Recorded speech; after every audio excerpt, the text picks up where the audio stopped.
이 새벽에 주 앞에 나오신 분들을 진심으로 환영합니다. 찬송가 438장 찬양 드리겠습니다.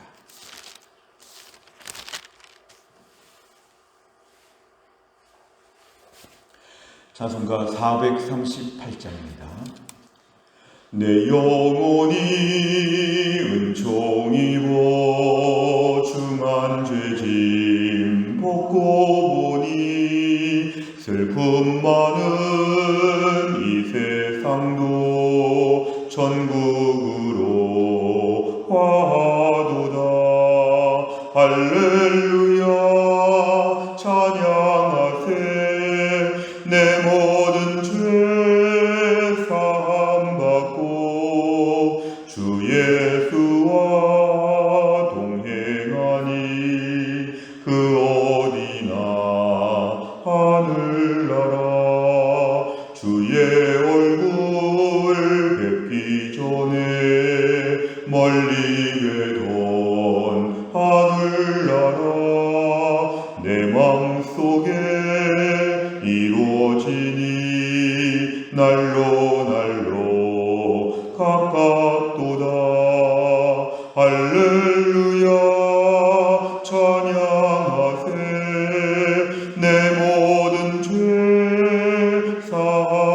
사함받고 주 예수와 동행하니 그 어디나 하늘나라.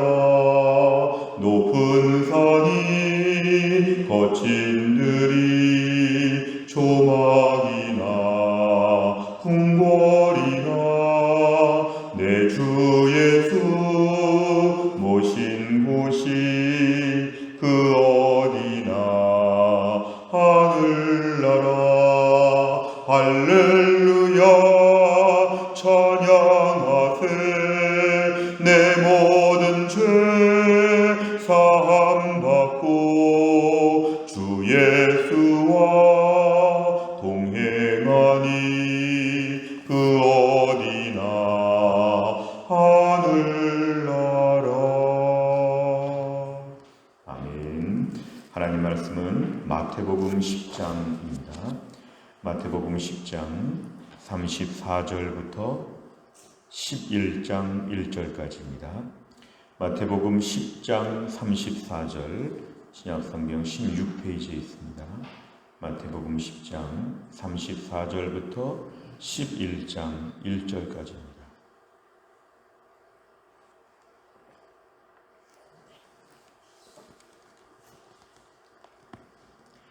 마태복음 10장 34절부터 11장 1절까지 말씀을 저와 한 절씩 교독하겠습니다. 제가 먼저 읽습니다. 내가 세상에 화평을 주러 온 줄로 생각하지 말라. 화평이 아니요 검을 주러 왔노라. 내가 온 것은 사람이 그 아버지와 딸이 어머니와 며느리가 시어머니와 불화하게 하려 함이니 사람의 원수가 자기 집안 식구리라. 아버지나 어머니를 나보다 더 사랑하는 자는 내게 합당하지 아니하고 아들이나 딸을 나보다 더 사랑하는 자도 내게 합당하지 아니하며 또 자기 십자가를 지고 나를 따르지 않는 자도 내게 합당하지 아니하니라. 자기 목숨을 얻는 자는 잃을 것이요 나를 위하여 자기 목숨을 잃는 자는 얻으리라.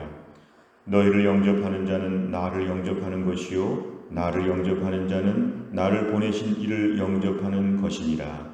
선지자의 이름으로 선지자를 영접하는 자는 선지자의 상을 받을 것이요 의인의 이름으로 의인을 영접하는 자는 의인의 상을 받을 것이요 또 누구든지 제자의 이름으로 이 작은 자 중 하나에게 냉수 한 그릇이라도 주는 자는 내가 진실로 너희에게 이르노니 그 사람이 결단코 상을 잃지 아니하리라 하시니라. 예수께서 12 제자에게 명하기를 마치시고 이에 그들의 여러 동네에서 가르치시며 전도하시려고 거기를 떠나가시니라. 아멘. 오늘의 본문의 말씀은 우리 마태복음 10장에 나오는 예수님의 제자들에 대한 파송 직전의 당부사항 중에 마지막 부분입니다. 오늘 본문을 듣는 자들은 예수님의 12제자였습니다. 예수님은 그 12제자를 보내시면서 양을 이리 가운데로 보내는 것과 같다. 오늘 제자들이 가서 환영받고 선물받고 축하받고 그런 것이 아니라 이제 가는 즉시 어려움을 당할 것이다. 각오하고 오늘 제자로서의 일을 시작하라 이렇게 말씀하셨는데, 오늘 34절부터 보면 오늘 본문의 말씀의 분위기가 아주 심상치 않습니다. 오늘 34절 이하를 가만히 보시면 예수님의 제자로서 나가서 일할 때 결국은 여러 가지를 각오하라는 것입니다. 각오. 우리가 마치 놀이동산에서 가장 위험한 것을 타고 무서운 것을 탈 때 이것은 매우 힘들 겁니다. 준비하십시오. 이렇게 미리 안내 요원들이 말을 하는 것처럼 제자로서 나가서 주를 위해 사는 것은 어려운 일이 많이 예정되어 있다는 것인데요. 34절에 보면 화평을 주러 온 것이 아니라 검을 주러 왔다, 칼을 주러 왔다는 것입니다. 35절 집안에서 아버지, 어머니, 시어머니 다 부러워하게 됩니다. 결국 예수님을 따르고 복음을 전하는 제자의 삶을 감당하면서 생각지도 않은 불편한 일들이 많이 생길 수 있는데, 오늘 심지어 가족 안에서 이런 일이 벌어질 수 있다는 것입니다. 36절, 37절에 보면은 신앙을 지키고 제자의 삶을 감당하면서 가정 안에서 여러 가지 유혹이 있을 수 있다. 이 말의 의미는 가정 바깥에서 오죽하겠느냐 그 뜻입니다. 제일 친밀하고 편안하고 제일 위로를 받는 가정 공동체 안에서조차도 어려운 일이 많이 있는데, 사람의 원수가 자기 집안 식구리라. 심지어 집안 식구들 가운데도 큰 어려움을 주는 경우가 있다. 37절에 그럴 때 아버지나 어머니를 예수님보다 더 사랑하게 될 때 문제가 더 복잡해진다. 아들이나 딸을 위해서 기도하지만 아들이나 딸을 예수님보다 더 사랑하게 되면 온전한 제자의 삶을 감당할 수 없다. 결정적인 순간에는 가족이냐 예수님이냐를 이것을 오늘 내가 선택해야 되는 그런 상황도 올 수 있다. 그 정도로 단호한 마음, 그 정도로 아주 진지한 결단을 해야지만 온전한 제자가 될 수 있다. 제자가 되는 것이 쉽지 않다는 것입니다.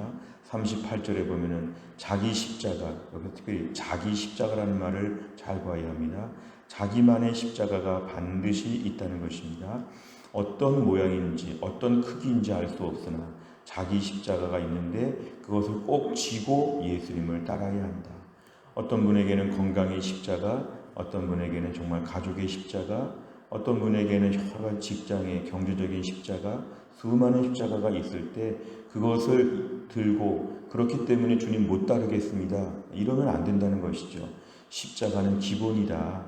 너만의 십자가를 지고 가만히 있지 말고 그걸 들고 예수님을 따른다.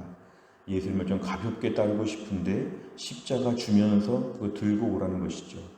그럴 때 이것을 묵묵히 들고 예수님을 따른다. 39절에 보면 자기 목숨을 얻는 자, 자기 목숨을 이 땅에서 얻으려고 하는 자 잃어버릴 것이고, 예수님을 위해서 자기 목숨을 내어놓고 죽으면 죽으리라 할 때는 결국은 그 생명을 살려주신다. 이 땅에서 내가 살려고 하면 죽을 것이고 죽으려고 하면 살 것이고 예수님께서 우리를 책임져 주신다는 것입니다. 결국 가족이나 내 목숨이나 내 편안한 것과 이런 걸 추구하지 말고 예수님을 위해서 모든 걸 다 감당해야 되는데, 40절에 보면은 너희를 영접하는 자, 너희를 영접하는 자도 있다는 것입니다. 핍박도 받고 어려움도 당하지만 너희를 영접하는 자가 간간히 등장하는데, 그 사람들이 있다는 걸 존재하는 것은 사람을 통한 위로도 있다는 것입니다. 모든 걸 포기하고 예수님의 제자로서의 삶을 감당할 때 다 잃어버리고 다 없는 것처럼 보이지만 간간히 우리를 격려해주고 우리에게 칭찬하고 이런 사람들이 없지는 않다. 그런데 그 사람이 너가 대단해서가 아니라 나를 영접한다. 예수님을 영접하는 마음이 있기 때문에 너를 영접한다. 결국 예수님의 제자로 사는 것, 오늘날 목회자로 사는 것, 선교사로 사는 것, 힘든 일이 많고 어려운 일이 많지만 그 일 가운데도 뭔가 호의를 가지고 영접하는 자들은 반드시 있는데, 그 사람들은 예수님을 섬기는 마음으로 그렇게 제자들을 섬긴 것이다. 그러니까 오늘 교만할 것도 없고 낙심할 것도 없다는 것이죠. 예수님을 영접하기 때문에, 예수님을 영접하면 하나님을 영접하는 것이다. 오늘 40절의 이 상관관계를 보면 오늘날 제자를 영접하는 자, 예수님을 영접하는 마음으로 하는 것인데 이것을 하나님이 귀하게 보신다는 것입니다. 31절에 보면 선지자의 이름으로 선지자를 영접하는 자, 결국 오늘 내가 제자의 이름으로 내가 오늘 주를 위해 열심히 살게 될 때에 오늘 결국 주께서 칭찬해 주시고 상을 주신다는 것입니다. 오늘 내가 믿음으로 살면서 열심히, 오늘 40절의 말씀과 이어지는 말씀인데요. 제자들을 섬기고 주의 종을 섬기는 자들 하나님 결코 잃어버리지 않으시고 하나님이 갚아주신다는 것입니다. 42절, 제자의 이름으로 이 작은 자 중 하나에게 냉수 한 그릇이라도 준다. 이것은 이 작은 것, 냉수 한 그릇이 아무것도 아닌 것처럼 보이지만 이것들을 귀하게 본다는 것입니다. 결국 오늘날 제자라는 이름만으로 또 제자의 이름으로 이런 좋은 일을 하게 되는 것을 하나님이 다 알아주신다. 상이 있다는 것이죠. 이래서 1절에 보면은 이 모든 말씀을 마치시고 이제 본격적으로 예수님께서 사역을 또 시작하시는 장면이 오늘 등장합니다. 내용과 잘 보시면 첫째, 예수님께서는 어떤 모습이 제자에게 합당하지 않다고 말씀하십니까? 37, 38절. 아버지나 어머니, 아들이나 딸을 예수님보다 더 사랑하게 되면 합당하지 않다는 것입니다. 휴머니즘의 관점에서 볼 때, 인본주의적인 관점에서 볼 때는 이 말은 너무 과합니다. 가족이 먼저가 아닙니까? 그러나 가족을 먼저로 하면 가족도 잃고 집안의 문제가 복잡해집니다. 예수님께 집중하면 오히려 가정의 문제도 더 해결이 됩니다. 주목하는 것이 가정이라고 하면 문제가 이상하게 복잡해집니다. 부모를 위해 자녀를 위해 그렇게 헌신적으로 수고했는데 결론이 좋지가 않습니다. 왜냐하면 순서가 지금 복잡하고 정리가 안 됐기 때문에 그렇습니다.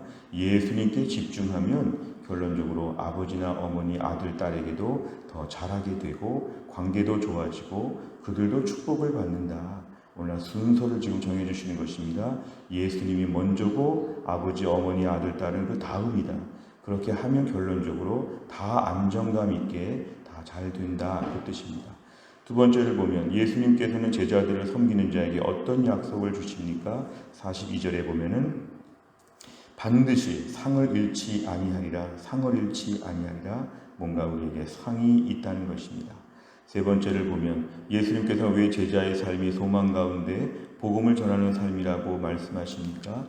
결국 우리의 삶에 소망이 있다는 것은 지금 고난이 있다는 것이고 지금 어려움이 있다는 것입니다.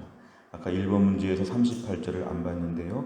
38절에 자기 십자가를 지고 예수님을 따르게 된다. 이것은 지금 당장은 거기에 대한 보상이 없고 지금 당장은 막막하게 지금 십자가를 지고 걸어가는 것처럼 보이지만 제자의 삶이 원래 그렇다는 것입니다. 우리가 오늘 제자가 된다, 예수님을 따른다, 믿음으로 산다, 순종한다고 할 때 우린 당장에 뭔가 특별한 특혜와 축복이 있을 줄로 알지만 제자의 삶은 호흡이 길어야 됩니다. 장기간 사는 것입니다. 결국 이 땅에 맞춰지게 될 때에 반드시 상이 있다는 것입니다. 41절, 42절에 보면은 반드시 상이 있다. 결국 제자는 이 땅을 살면서 우선순위에 있어서 나는 제자이다. 나는 예수님을 전한다. 나는 예수님을 더 사랑한다. 이런 계산을 아침마다 다시 할 필요가 있다는 것입니다. 결국은 이렇게 마음을 단단히 먹어야 믿음을 지킬 수가 있습니다. 우리가 오늘도 가족들과의 관계, 또 내 주변의 어려운 일들, 여러 가지 복잡한 일들이 많이 동시에 벌어집니다. 저도 그런 걸 많이 경험하는데요. 어떨 때는 마치 하늘에다가 공을 두세 개 띄워놓고 그 공을 다 보면서 앞으로 걸어가는 것처럼 내 인생에 수많은 문제가 지금 동시다발적으로 진행이 됩니다. 수많은 고난들이 동시적으로 진행이 됩니다. 하나가 끝나고 하나가 오면 좋은데 두세 가지, 세네 가지가 계속 같이 돌아갑니다. 그럴 때에 제자들이 낙심할 수 있는데 오늘 본문은 마음 단단히 먹으라는 것입니다. 제자가 되는 것은 쉬운 일이 아니다. 특별히 38절이 오늘 요절입니다. 자기 십자가를 지고 예수님을 따라야 된다는 것은 지금의 어려운 것 다 가지고 주님을 따를 수가 있어야 한다. 그 속에서도 복음을 전하는 것이다. 오늘 1절에 보니까 끝에 가르치시며 전도하신다. 사실은 제자들에게 지금 주된 명령은 이것인데요. 가르치고 전도하고 이런 모든 일들은 쉬운 환경, 쾌적한 환경에서 하는 것이 아니라 어려운 가운데도 하는 것이다. 오늘 우리가 주를 위해 섬기고 제자의 삶을 감당할 때 어려운 일이 많지만 그 속에서 어렵다고 말하지 않고 그 속에서도 내 십자가를 지게 하여 주옵소서. 우리의 기도가 십자가를 없애달라고 기도하면 오늘 본문과는 다른 것입니다. 십자가를 지게 하여 주옵소서. 십자가를 짊어질 만큼 영적인 근력이 생겨나게 하여 주옵소서. 이제 웬만한 문제들은 좀 넘어갈 수 있는 담대함을 허락하여 주옵소서. 남은 날들 점점 더 우리의 그릇이 넓어져서 더 많은 것들을 감당하게 하여 주옵소서. 이것이 우리에게 기도 제목입니다. 그러니까 정신 똑바로 차려야 되죠. 정신 똑바로 차려야 됩니다. 어디서 날라올지, 가족 중에 누가 오늘 시비를 걸지, 이런저런 어려움이 어디서 나올지 모르기 때문에 정신 똑바로 차리고 매일매일 영적인 텐션을 유지해야 한다는 것입니다. 그래야 우리가 오늘도 제대로 믿음을 지킬 수 있다. 네 번째를 보면 예수님을 그 누구보다 사랑하는 사람이 주님께 합당한 제자라는 사실에서 무엇을 느낍니까? 제자는 예수님을 사랑해야 되는데 내가 오늘 예수님을 얼마나 사랑하고 있는가? 주님을 사랑하기 때문에 오늘도 믿음으로 십자가를 지는가? 주님을 가족보다 더 사랑한다고 말할 수 있는가? 오늘 주님을 사랑하기 때문에 아무 보상이 없어도 마지막에 상 주시는 것을 바라볼 수 있겠는가? 최근에 불평과 원망과 체념과 어두운 생각들을 오늘 적어보시길 바랍니다. 그리고 이런 것들을 오늘 날짜로 해결하게 하여 주옵소서. 너무 낭만적으로 제자의 삶을 감당하는 것, 제자가 멋있게 보인다, 현실은 그렇지 않습니다. 제자라는 일을 감당하려면 정말 힘든 일이 많은데 감당하게 하여 주옵소서. 다섯 번째는 내가 예수님보다 더 사랑하며 중요하게 여기는 것이 있다면 무엇입니까? 삶의 모든 영역에서 예수님을 가장 사랑하고 최우선으로 삼기 위해서 무엇을 결단하겠습니까? 오늘도 내 마음에 최우선이라는 그 단어가 참 중요합니다. 예수님을 최우선으로 모셔드리도록 이런 결단이 우리에게 필요합니다. 내가 예수님을 제일 우선적으로 섬기게 되면은 나머지 인생에 새로운 질서가 생깁니다. 뭐가 두 번째고 뭐가 세 번째. 내가 오늘도 무엇부터 해야 될지, 내가 어렵지만 어떤 것부터 잘해야 될지 정리가 되는 것을 영적인 분별력이라고 합니다. 하나님 오늘도 저를 정신 똑바로 차리고 분별력을 갖추게 하여 주옵소서. 예수님의 제자가 되겠다고 너무 쉽게 말하지 않게 하여 주시고 제자에게 요구되는 대가를 지불할 수 있는 단단한 마음을 품게 하여 주옵소서. 우리가 또 한 날도 믿음을 지키는 것 쉽지 않습니다. 더군다나 제자가 된다는 건 쉽지 않습니다. 그러나 하나님이 기뻐하시고 마지막에 상이 분명히 있습니다. 오늘도 우리에게 예수님의 제자의 삶을 나만의 십자가를 잘 지고 묵묵히 주님을 따르는 또 한 날이 될 수 있기를 주의 이름으로 축원합니다. 기도하겠습니다. 하나님 아버지 감사합니다. 이 새벽에도 하나님이 저희를 깨우시고 주 앞에 나와 하루의 첫 시간을 바치며 하나님 앞에 기도하게 하여 주심을 감사합니다.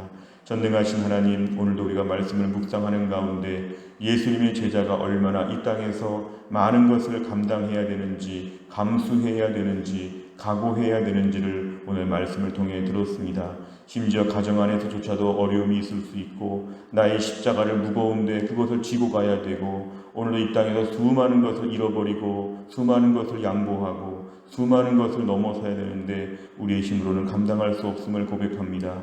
날마다 성령의 능력으로 충만하게 하여 주시고 날마다 천국을 바라보고 우리의 눈이 흐려지지 않게 하여 주시고 매일매일 예수님의 제자의 현실적인 대가를 지불할 수 있는 솔직하고 정직한 제자가 되게 하여 주시고 일이 일비하지 아니하고 교만하지도 아니하고 침체하지도 아니하고 마지막 날 영광을 바라보면서 또 한 날의 경주를 오늘 뛰어야 될 분량만큼을 묵묵히 뛰어갈 수 있도록 하나님이 함께하여 주옵소서. 하나님 어려운 코로나 시기에 점점 더 이 코로나 상황이 해결되어지게 하여 주시고 이 속에 우리 교회 성도들 예배가 회복되고 그로 말미암아 교회가 재건되게 하여 주시고 이 어려운 때에 누가 주님을 사랑하느냐, 이럴 때 예수님을 사랑하느냐, 우리에게 주님 물어보실 때 예, 제가 주님을 사랑합니다.